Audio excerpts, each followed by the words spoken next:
to the fourth episode of Comic Book Savant Video. I'm your host, James Harris. This week is going to be a non-spoiler review of Wonder Woman. Wonder Woman, of course, was directed by Patty Jenkins, starring Gal Gadot and Chris Pine. This is the fourth release from the DC Extended Universe. I have to say, I thoroughly enjoyed this movie. The acting was phenomenal. I really enjoyed Gal Gadot as Wonder Woman. I've enjoyed her since her appearance in Batman v Superman. Patty Jenkins was I felt like was the perfect director for this movie. She added a lot of stability. We know her from her Oscar nominated performance with Monster, over a decade ago, with Charlize Theron winning her Oscar. She's just an experienced director. I felt like, so many questions were thrown out leading up to this movie about Gal Gadot. Is she able to carry a movie? And I think her performance in this movie has propelled her stock way up. That's going to be a big international star.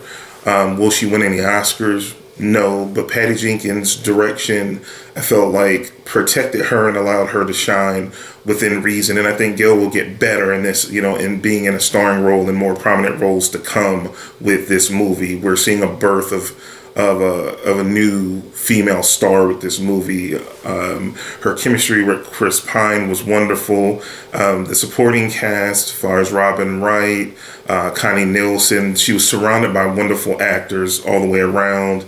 And with Patty Jenkins' expert direction, it just was pitch perfect for what it needed to be. For me, the praise for this movie has been off the charts since it was released this past weekend, even before so, because a lot of big critics across the country saw it early. Some are touting this as one of the best comic book movies ever. I won't go that far and say that. Will I recommend this movie for you to go out and see? Most definitely. I would give it a 7.5 out of 10.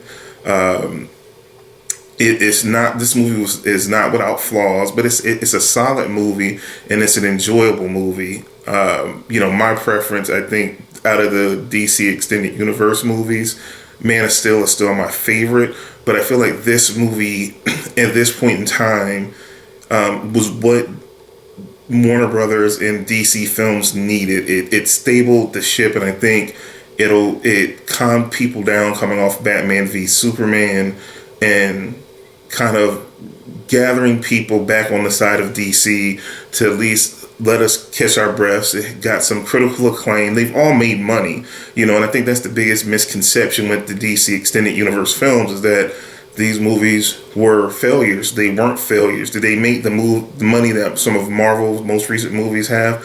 No, but they've been successful. They've all made money. They just didn't have the critical acclaim, though I think Man of Steel is a wonderful movie. It turned a lot of people off.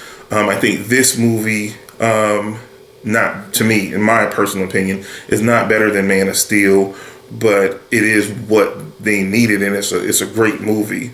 So I look forward to seeing Gal Gadot in Justice League coming up. I think this calmed my nerves because I think I was super apprehensive on, when November came, what Justice League was going to be, how it might be perceived. But I think more people, based on how strong this movie is and how good it is and how fun and inspirational it is, I think this is a great beginning for what the future of the DC Extended Universe will be. I think it's going to launch it in a real positive direction, and I really can't believe, looking back at this whole situation, that Marvel allowed DC Films to beat them to the punch on having a solo female-led superhero movie first, when they already had Black Widow that's been established over multiple movies. I think that's like the biggest mistake. But I feel like this momentum will propel DC to make better choices with their films and maybe, kind of step back a little bit far as a studio and really give the director the reins, because this time you can feel this feels like a Patty Jenkins movie that wasn't tampered with, which we can't say that about Suicide Squad. It felt tampered with. You saw in Batman v Superman, if you watch the theatrical version to the ultimate version, that it was tampered with as well, or edited heavily to the point where it hurt the movie. So, like I said, I really think going forward, this is going to be a positive step. I highly recommend it. This is a family-friendly movie, which I love that. If you're a parent, this is one that mothers can take their daughters to. The families all together can go see it, and it's built for repeat viewings. This is a totally fun movie. So if you have a chance and you haven't seen it yet, definitely check it out. Look down in the description to the links to the website, to the podcast. I'll have a spoiler-filled review there for you.